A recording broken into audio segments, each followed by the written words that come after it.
Ce qui s'est passé est très grave. On n'a jamais vu autant de violations des droits de la défense dans un procès. Comment peut-on admettre, alors que le droit, le code pénal et le code de procédure disent de manière très claire qu'on ne peut pas juger quelqu'un en matière criminelle sans l'assistance d'un avocat?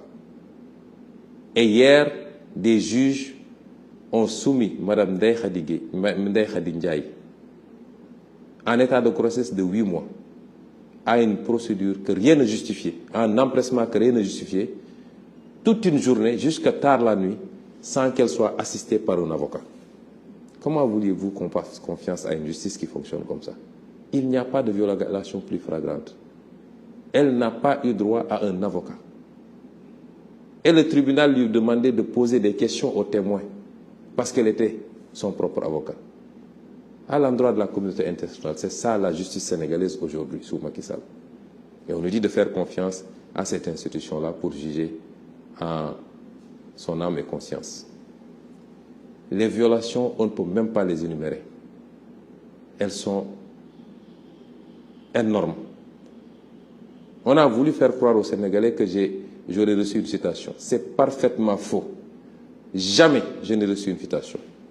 Le commissaire Mansali de Ziguinchor a délibérément menti, si c'est lui qui est l'auteur du PV, en disant qu'il m'a trouvé devant chez moi, en décrivant les murs de la maison, mais tout Ziguinchor connaît ma maison, et qu'il m'aurait remis une citation que j'ai refusé de prendre et que je n'ai pas signée.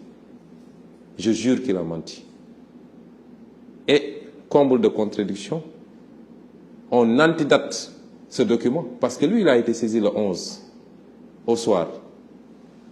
On antidate ce document pour le dater du 11, sous la supervision du commissaire Adramé Sarr de la DIC, et le même commissaire Adramé Sarr établit un autre document pour le 16, donc postérieur à ce document, pour dire qu'il n'a pas pu remettre de convocation à Ousmane Sonko. Un crime n'étant jamais parfait, nous sommes en présence d'un mensonge. Comment aujourd'hui la police de ce pays, et c'est la deuxième fois qu'on m'a fait ça, parce qu'on m'avait fait ça avec le dossier ce faux dossier de diffamation, en se présentant chez moi et en disant qu'un de mes gardes du corps a déchargé alors qu'il n'en était absolument rien. On établit des faux pour essayer de forcer.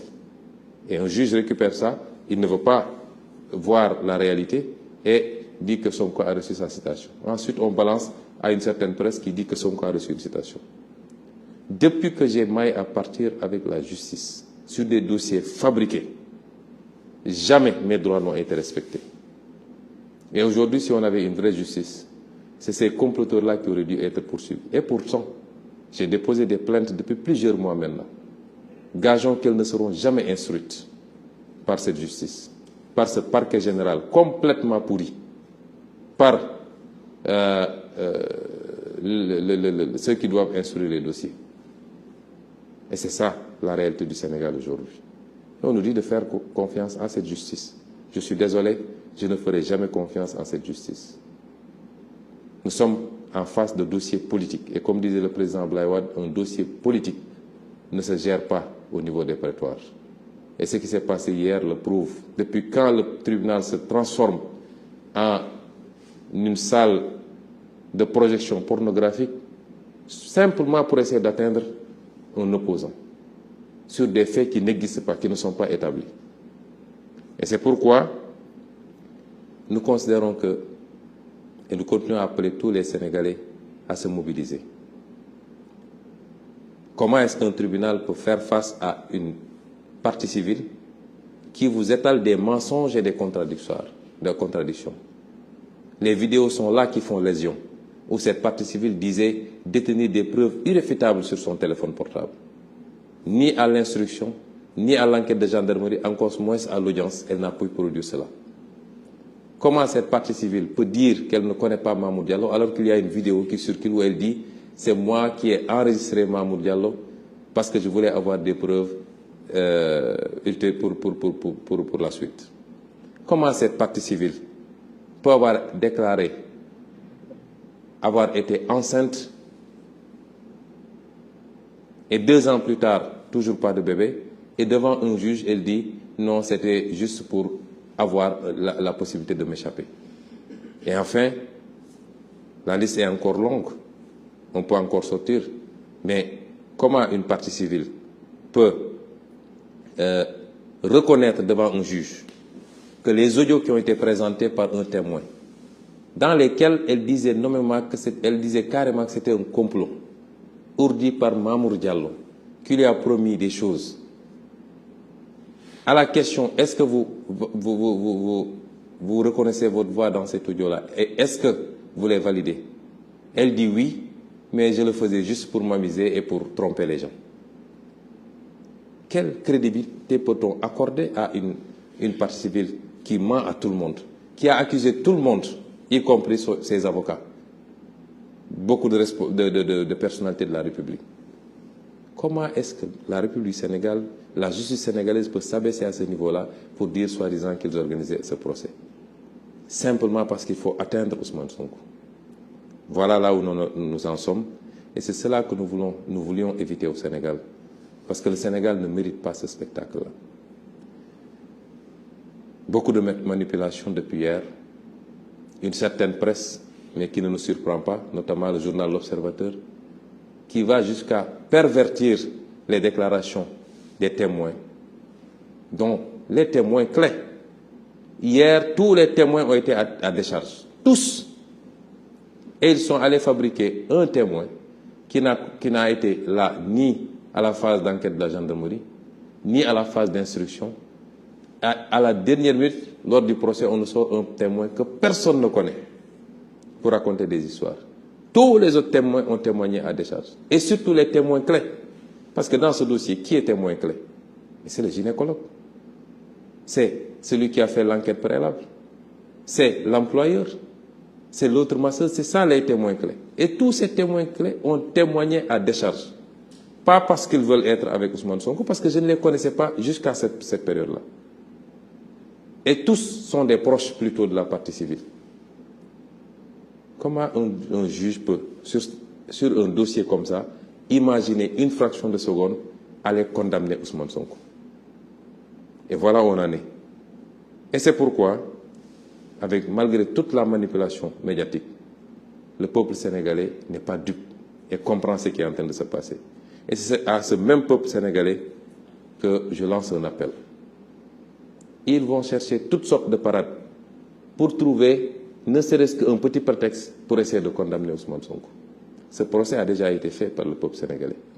Le président Macky Sall veut nous faire croire que quand il mord, il ne lâche que quand ça coupe. Il ne doit pas avoir plus de détermination que nous. Ou alors on n'aurait pas la vérité avec nous. Il ne doit pas être plus déterminé que nous. Ni lui, ni son groupe de comploteurs, encore moins sa succursale politique, qui passe tout son temps à insulter, du matin au soir, à essayer de dénigrer, de jeter l'opprobre sur les gens. Je l'avais dit, je maintiens mon gatsa, œil pour œil, dent pour dent, parce qu'ils ne sont pas plus nombreux que nous dans ce pays. Ils ne sont pas plus déterminés. Nous n'avons pas à fléchir devant Macky Sall, parce qu'il n'est pas dans le vrai. Et on lui a donné toutes les opportunités possibles pour comprendre que la voie qu'il s'est choisie est sans issue. Mais apparemment, il n'en fait qu'à sa tête. Parce qu'il croit qu'il a la police, la gendarmerie et quelques magistrats, il peut faire ce qu'il veut. Je vous ai toujours dit que je suis prêt au sacrifice ultime. Ce n'est pas pour autant qu'ils vont essayer de m'assassiner pour dire c'est lui qui avait dit qu'il serait. Donc il s'est tiré une balle. Non, je ne suis pas suicidaire. Je sais ce que ça veut dire dans ma religion. Mais je me battrai avec tous les moyens qui sont à ma disposition contre l'injustice. Et j'appelle tous les Sénégalais à se mobiliser à nos côtés. Parce que si Macky Sall arrive à ses fins avec Ousmane Sonko, mais rien ne le retiendra plus dans ce pays. Et vous le savez, ce sera la dictature totale. Il avait réussi à se baliser tout un boulevard et c'est au dernier moment qu'il a vu sortir de nulle part un Ousmane Sonko et ça lui a posé un problème. Et donc, j'en appelle à tous les Sénégalais, la jeunesse particulièrement, parce que c'est votre victoire qu'on va vous voler. C'est la possibilité que vous avez, plus que toute autre génération antérieure, de prendre votre destin en main, de prendre votre pays en main et de prendre votre continent en main. C'est ça qu'on va vous voler. Et c'est le même système qui veut aujourd'hui vous voler ça.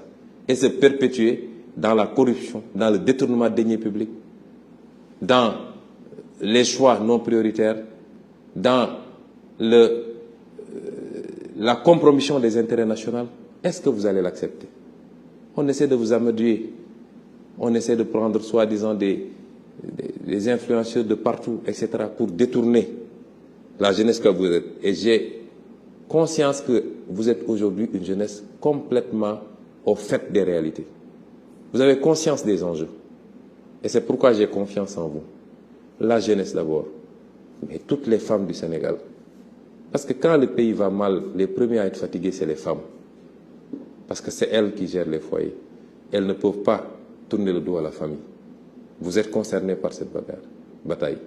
Les personnes âgées, mais tous les secteurs professionnels et socio-professionnels. Agriculteurs, transporteurs, artisans, marchands ambulants, étudiants, élèves, et j'en passe, enseignants. Vous êtes tous interpellés aujourd'hui. Ce combat est le vôtre avant d'être même celui de Sonko. Je n'en suis qu'un élément. Et notre rôle, c'était de gagner le pari de la conscientisation. Et je pense que vous êtes tous conscients maintenant des enjeux. Nous sommes à 8 mois de la fin de cette première partie de notre parcours.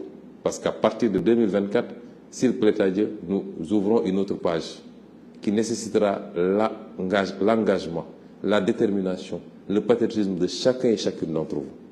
Ne laissons pas passer cette occasion, parce que nous le regretterions tous. Ne laissons pas passer cette occasion, quelquefois par,